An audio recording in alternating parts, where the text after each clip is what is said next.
দিল্লিতে শাহবাগের মধ্যে আমার নবীজির বিরুদ্ধে কথাবার্তা বলেছিল, ইসলাম ও মুসলমানদের বিরুদ্ধে কথাবার্তা বলেছিল। বাংলাদেশের একজন সৈনিক ছিলেন শাইখুল ইসলাম আল্লামা মুশাররফ সাহেব রহমাতুল্লাহি আলাইহি, সারা বাংলাদেশের মধ্যে একটা আজান দিয়েছিলেন, বাঁচাও ইমান বাঁচাও বিদেশ, আল্লামা মুশাররফ সাহেবের নির্দেশ। সেই স্লোগান তুলে বাংলাদেশের মধ্যে সর্বশ্রেণীর মানুষ দেশের মধ্যে আল্লাহু আকবার ধরে তুলেছিলেন। এবং কি শাপলা চত্বরের মধ্যে আলহামদুলিল্লাহ সশরীরে সারা রাত্রের মধ্যে ছিলাম।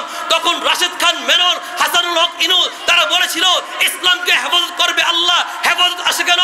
আমরা তাদেরকে বলে দিতে চাই আল্লাহ রাব্বুল আলামিন যেরকম ভাবে বলেছেন ইন্না নাহনু নাযালনা যিকরা ওয়া ইন্না লাহু লাহাফিজুন, এই কোরআনকে অবতীর্ণ করেছে আমি আল্লাহ, এই কোরআনকে হেফাজত করব আমি আল্লাহ। আর এই তাফসীরের মধ্যে লেখে আল্লাহ রাব্বুল আলামিন এই কোরআনকে কিভাবে হেফাজত করবেন, এই যে মাদ্রাসার ছাত্ররা যেরকম ভাবে কোরআন কারীম মুখস্থ করে বুকের মধ্যে রেখেছে, তাদের মাধ্যমে আল্লাহ রাব্বুল আলামিন কোরআন কারীমের হেফাজত করবেন। ঠিক তদ্রূপ ভাবে হেফাজতে ইসলাম বলেন, দাওয়াত ও তাবলীগের কাজ বলেন, সিয়াসতে ইসলাম বলেন, এই সমস্ত কাজগুলো আল্লাহ রাব্বুল আলামিন আলেম ওলামাদের মাঝে হেফাজত করবেন। বলেন ঠিক কি না?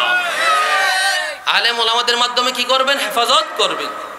অতএব দেখা গেল একটা কাজ ছিল বিশ্বের মধ্যে নবীওয়ালা কাজ, সুন্দর কাজ, মানুষের মাঝে গিয়ে তাবলীগ প্রচার করত। সেই কাজটাকে সুন্দরভাবে গুছিয়ে দারুল উলুম দেওবন্দের এক সূর্য সন্তান আল্লামা ইলিয়াস রহমাতুল্লাহি আলাইহি মানুষের কাছে নিয়ে গেছেন যে এই উসুল এইভাবে পালন করো। কিন্তু ইহুদি খ্রিস্টানরা এদের সহ্য হলো না। আরে এত সুন্দর করে মানুষের কাছে বুঝায় মানুষকে দিনের দাওয়াত দেয়, এই ইহুদি খ্রিস্টানরা এই কাজটাকে নষ্ট করার জন্য তারা চক্রান্ত করে দিল। আমি দেখেছি দারুল উলুম দেওবন্দের মধ্যে যখন আমি পড়েছি সেই বছর এই তাবলীগের কাজটা এই যে যতদিন পর্যন্ত মৌলভী সাদ সাহেব তওবা না করবে দারুল উলুম দেওবন্দের ভিতরের মধ্যে এটা এরকম ভাবে স্টপ ছিল, বন্ধ ছিল। কিন্তু এই ফিতনাকে বাংলাদেশের মধ্যে মাথা দেওয়ার জন্য 2024 সালে এবং কি 2018 সালে টঙ্গীর ইজতেমার ময়দানের মধ্যে ঢুকে যারা নাকি মানুষদেরকে মুসলমানদেরকে হত্যা চালিয়েছে, তারা কখনো মুসলমানদের বন্ধু হতে পারে না, ইসলামের দায়ী হতে পারে না, তারাও ইহুদি খ্রিস্টানদের দালাল। বলেন ঠিক কি না? من أجل ذلك كتبنا على بني إسرائيل أنه من قتل نفسا بغير نفس أو فساد في الأرض فكأنما قتل الناس جميعا ومن أحياها فكأنما أحيا الناس جميعا। আল্লাহ রাব্বুল আলামিন পবিত্র কোরআনে বলেন কেউ যদি অন্যায়ভাবে একটা মানুষকে হত্যা করলো সে যেন সমস্ত মানুষদেরকে হত্যা করলো, আর কেউ যদি একটা প্রাণ বাঁচায় সে যেন সমস্ত মানুষের প্রাণ বাঁচাইলো। আমরা অতএব বলতে চাই এই সাদিয়ানি গ্রুপ বাংলাদেশের মধ্যে বিশেষ করে মুন্সিগঞ্জে একটা সূর্য সন্তান আছে যার মধ্যে নাকি আমি আকাবিরে দেওবন্দের ছায়া দেখতে পাই। তিনি হলেন আমাদের আধ্যাত্মিক রাহবার মধুপুরের পীর সাহেব সিরাজদি খানের সূর্য সন্তান পীর সাহেব আল্লামা আব্দুল হামিদ সাহেব দামাত বারকাতুহুম। তার ভিতরে এরকম ভাবে আরশাদ মাদানী সাহেব দামাত বারকাতুহুমের ভিতরে আমি যেরকম ভাবে এরকম কম্পন দেখেছি, ইমানি শক্তি দেখেছি, আমাদের মধুপুরের পীর সাহেবের ভিতরের মধ্যে ইনশাআল্লাহ আমি ইমানি শক্তি দেখেছি। তিনি বয়স হইতে পারে, ইমান কিন্তু ছুটে যায় নাই, ইমান শক্তিশালী রয়েছে। অতএব আল্লামা আব্দুল হামিদ পীর সাহেব যদি আমাদেরকে ডাক দেয় ওই সমস্ত বাতিল যারাই হোক না কেন তাদেরকে দাঁত ভাঙা জবাব দিতে আমরা কারাগারে তৈরি আছি। নারায়ে তাকবীর, নারায়ে তাকবীর। দিন ইসলাম আল কোরআনের আলো, আল হাদিসের আলো, ইসলামের শত্রুরা নারায়ে তাকবীর। সাইদ সাহেবের আগমন, মুফতি সাইদ আহমদ সাহেবের আগমন, আলহামদুলিল্লাহ আইসা পড়ছে আপনাদের হৃদয়ের স্পন্দন। শুধু আপনারাই ভালোবাসেন না, আমারও কি হৃদয়ের স্পন্দন, আমারও হৃদয়ের কি বলেন, আমার হৃদয়েরও কি স্পন্দন। হুজুর আইসা পড়ছে, এখন আর কোনো চিন্তা আছে, আর কোনো টেনশন আছে? আর একটু আলোচনা আমি করতে পারি। আসলে আলোচনা করা আল্লাহ রাসূলের আদর্শ সুন্নত ছিল যে মান তামাসসাকা বিসুন্নতি ইনদা ফাসাদি উম্মতি ফালাহু আজরু মিয়াতি শাহীদিন। যেই মৌসুমের মধ্যে যেই আল্লাহ রাব্বুল আলামিন সেইভাবে আয়াত অবতীর্ণ করতেন যখন যা প্রয়োজন, যখন নরম যখন গরম তখন গরম, প্রেক্ষাপট চলতেছে বাংলাদেশকে বিশৃঙ্খলা করার জন্য, ঈমান নষ্ট করার জন্য। অতএব তখন কি এই অনুযায়ী আমলের, এই অনুযায়ী কথাবার্তা বলা হলো আল্লাহ রসুলের সুন্নত, আল্লাহ রসুলের কি সুন্নত। অতএব আল্লাহ রসুলের সুন্নতকে যারা পালন করে, আমার আল্লাহ রব্বুল আলামিন বলেন ফালাউ আজরু মিআতি শাহীদিন, আমার আল্লাহ রব্বুল আলামিন তার আমল নামার মধ্যে 100 শহীদের সওয়াব দিয়ে দেন। বলেন না সুবহানাল্লাহ। এই মাদ্রাসাকে আপনারা মুহাব্বত করেন তো? মুহাব্বত করেন? একটা ঘটনা আমি বলি।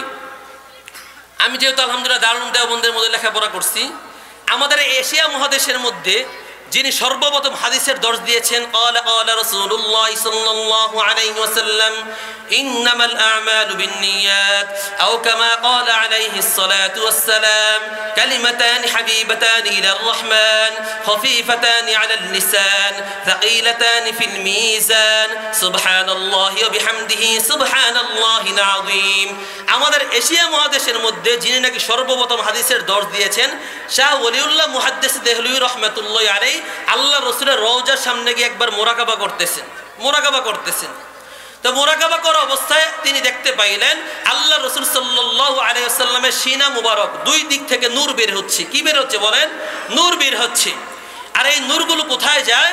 শাহ ওলিউল্লাহ মুহাদ্দিস দেহলভী রাহমাতুল্লাহি আলাইহি দেখলেন যে এই নূরগুলো কোনো এমপি সিনার মধ্যে যায় না, কোনো মন্ত্রী সিনার মধ্যে যায় না, ডক্টর ইঞ্জিনিয়ারের সিনার মধ্যে যায় না। আল্লাহ রাসূল সাল্লাল্লাহু আলাইহি ওয়াসাল্লামের সিনা মুবারক থেকে নূরগুলো বের হয়ে যারা দুনিয়ার মধ্যে নাকি ইলমে দ্বীন শিক্ষা করে এবং ইলমে দ্বীন শিক্ষা দেয়, তাদের দিলের মধ্যে, তাদের কলবের মধ্যে গিয়ে প্রবেশ করতেছে। বলেন না সুবহানাল্লাহ। আল্লাহ রাসূলের নূর এই যে বৈরাগাদি দারুল ইসলামিয়া মাদ্রাসার মধ্যে আসে, এই মাদ্রাসাকে আপনারা মুহাব্বত করবেন তো ইনশাআল্লাহ? ইসলাম টিকিয়ে রাখার জন্য আপনারা আমাদের পাশে থাকবেন তো ইনশাআল্লাহ?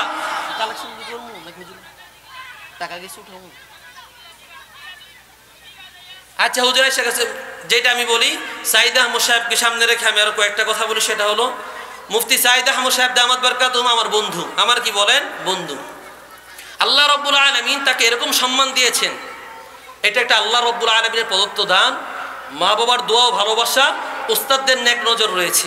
তার প্রসঙ্গে আমি দুইটা কথা বলি। সেটা কি জানেন?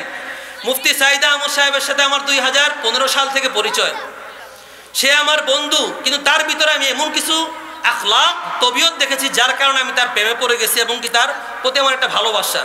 আমার যখন মনের মধ্যে অশান্তি লাগে অনেক সময় আমি তার সাথে যাই। কেন জানেন? তার ভিতরের মধ্যে কয়েকটা গুণ আছে, তোর মধ্যে থেকে একটা গুণ কি জানেন? তার ভিতরে গীবত নেই। কি নেই বলেন? গীবত নেই। মানুষের গীবত নেই, পরনিন্দা নেই, হিংসা নেই। এই গুণগুলো আলহামদুলিল্লাহ তার মধ্যে আমি পেয়েছি। এবং কি তার মেজাজটা অনেক ঠান্ডা। মেজাজটা কি বলে? অনেক ঠান্ডা। তার ভিতরে রাগ গোসা একেবারেই কম। অতএব মুফতি সাইদ আহমদ সাহেব এই যে ওয়াজ মাহফিলের ময়দানের মধ্যে আলহামদুলিল্লাহ যারাই কাজ করতেছে তার মধ্যে সে একটা মডেল। অতএব মুফতি সাইদ আহমদ সাহেবকে যারা নাকি বাঁকা আঙ্গুল তুলে তাকান, বাঁকা চোখ তুলে তাকান, আমরা বলতে চাই মুফতি সাইদ আহমদ একা নয়, বাংলাদেশের মধ্যে হাজার হাজার ওলামায়ে কেরামগণ তার সাথে আছে এবং কি লক্ষ কোটি যুবকরা মুফতি সাইদ আহমদকে ভালোবাসে। বলেন ঠিক কিনা?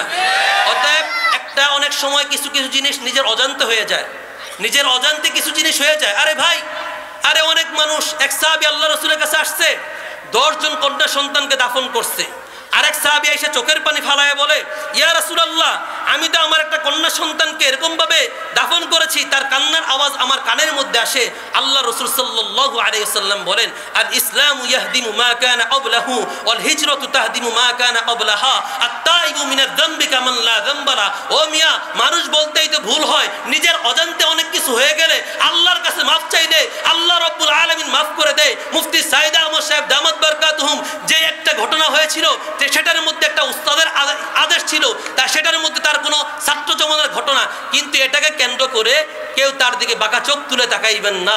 আপনাদেরকে আমরা দেখেছি অন্যান্য সময় মুফতি সাইদ আহমদ সাহেবের ডেট নেওয়ার জন্য আপনারা কত ঘোরাঘুরি করেন। অতএব ভাই, আপনাদেরকে বলি, মুফতি সাইদ আহমদ সাহেবের সাথে এরকম আচরণ করে, আলেম ওলামাদের সাথে এরকম আচরণ করে স্বৈরাচারদের কথাকে সরায় দিবেন না। যদি এরকম করা হয়, আলেম মান আদানি ওয়ালিয়ান ফাকাদ আযানতুহু বিল হক হারব, যারা নাকি আলেম ওলামাদের সাথে শত্রুতা করে, আল্লাহর ওলিদের সাথে শত্রুতামি করে, আল্লাহ রাব্বুল আলামিন তার সাথে যুদ্ধ ঘোষণা করেন। অতএব আল্লাহ রাব্বুল আলামিন আমাদের সবাইকে আলেম ওলামা, হাফেজে কোরআন এবং দ্বীনি প্রতিষ্ঠানদেরকে মুহাব্বত করার তৌফিক দান করে। সকলে বলুন আমিন। হুজুর আয়েশা বলছে, আমিও তাকিদ দিছি, যে ভাই একটু তাড়াতাড়ি এসে পড়েন, সবাই আপনার অপেক্ষায় থাকবো। সবাই কি থাকবো? আপনার অপেক্ষায় থাকবো। অতএব হুজুর আইসা পড়ছে, আমার বলছিল একটু মাদ্রাসার জন্য কিছু জিনিস চাইতে। অতএব এই চাওয়াটা আমাদের জন্য না, মাদ্রাসার জন্য। কিসের জন্য বলেন? মাদ্রাসার জন্য। কিসের জন্য? মাদ্রাসার জন্য। আমি আপনাদের কাছে একটি হাদিস বলি। আল্লাহ রাসূল সাল্লাল্লাহু আলাইহি সাল্লাম বলেন, আয় আল্লাহ, আপনি আমার খলিফাদের উপর রহম করুন। আল্লাহুম্মা আরহাম খুলাফাই, আয় আল্লাহ, আপনি আমার খলিফাদের উপর রহম করুন। সাহাবায়ে কেরামগণ বললেন, কুল্লা ইয়া রাসূলুল্লাহ মান খুলাফাউকা, ওগো আল্লাহর রাসূল, কারা আপনার খলিফা? আল্লাহ রাসূল সাল্লাল্লাহু আলাইহি ওয়াসাল্লাম বলেন, আল্লাযীনা ইয়ারাউনা আহাদিসা ওয়া ইউআল্লিমুনাহান নাস, যারা দুনিয়ার মধ্যে হাদিস বর্ণনা করে এবং মানুষের কাছে দ্বীন ইসলাম শিক্ষা দেয় এবং প্রচার করে, তারা হলো আমার খলিফা। অতএব এই মাদ্রাসার মধ্যে আল্লাহ রাসূলের খলিফা তৈরি হয়, কোরআনওয়ালা তৈরি হয়, হাফেজে কোরআন তৈরি হয়। এই মাদ্রাসাকে মুহাব্বত আপনারা করবেন তো ইনশাআল্লাহ? অতএব আমি একটা মানুষ দেখতে চাই যে কোরআনকে মুহাব্বত করেন, হাফেজে কোরআনদেরকে মুহাব্বত করেন। এই মাদ্রাসার জন্য 10,000 টাকা দিয়ে কোরআন ওয়ালাদের পাশে থাকবেন। কে আছেন একটা ভাই 10,000 টাকা দিবেন ইনশাআল্লাহ? 10,000 টাকা দিতে কে প্রস্তুত আছেন? যে হুজুর, আমি আমার মা বাবার জন্য, আমি আমার সন্তান সন্ততির জন্য, আমার মা কবরের মধ্যে চলে গেছে, আমি কোরআন ওয়ালাদের পাশে থাকবো, যারা কোরআন শিক্ষা দেয়, যারা কোরআনে কারিম পড়ায়, আমি তাদের পাশে থাকবো। কে আছেন ইনশাআল্লাহ? 10,000 টাকা দিবেন। 10,000 টাকা দিবেন। কে আছেন ইনশাআল্লাহ কোরআনের জন্য? কেউ আছেন? আচ্ছা, এরপর আসেন 1,000 টাকা করে কে দিবেন? পবিত্র কোরআনে কারিমের পারা কয়টা? 30টা। কয়টা পারা? 30টা পারা। কয়টা? 1 নম্বর পারা। আর 1 নম্বর পারাকে মুহাব্বত করেন। কে 1,000 টাকা দিবেন? কে বলেন? যে হুজুর, এই মাদ্রাসার মধ্যে আমি মাসে বা বছর 1,000 টাকা দিব। কে আছেন? 1,000 টাকা দিবেন। আলহামদুলিল্লাহ। নাম কি ভাই? আতাউর রহমান ভাই। আল্লাহ কবুল করো, সকলে বলুন আমিন। দ্বিতীয় পারা, সায়াকুলুস সুফাউ মিনান নাস মা ওয়াল্লাহুম আন কিবলাতিহিম আল্লাতী। 2 নম্বর পারাকে ভালোবাসেন কে? যে হুজুর, আমি 2 নম্বর পারাকে ভালোবাসি, কোরআন ওয়ালারা আমার জন্য দোয়া করবে, আমি 1,000 টাকা দিব। কে আছেন? যে 2 নম্বর পারাকে মুহাব্বত করেন, পবিত্র কোরআনকে মুহাব্বত করেন। কে? 1,000 টাকা দিবেন। কে? মুন্সিগঞ্জের মানুষ অনেক বড়লোক মানুষ। কে আছেন বলেন? কে দিবেন 1,000 টাকা? যে হুজুর, আমি 2 নম্বর পারাকে মুহাব্বত করি, ইনশাআল্লাহ হুজুর আমি 1,000 টাকা দিব। কে আছেন বলেন? 2 নম্বর পারাকে মুহাব্বত করেন কে? লিল্লাহি তাকবীর, লিল্লাহি তাকবীর।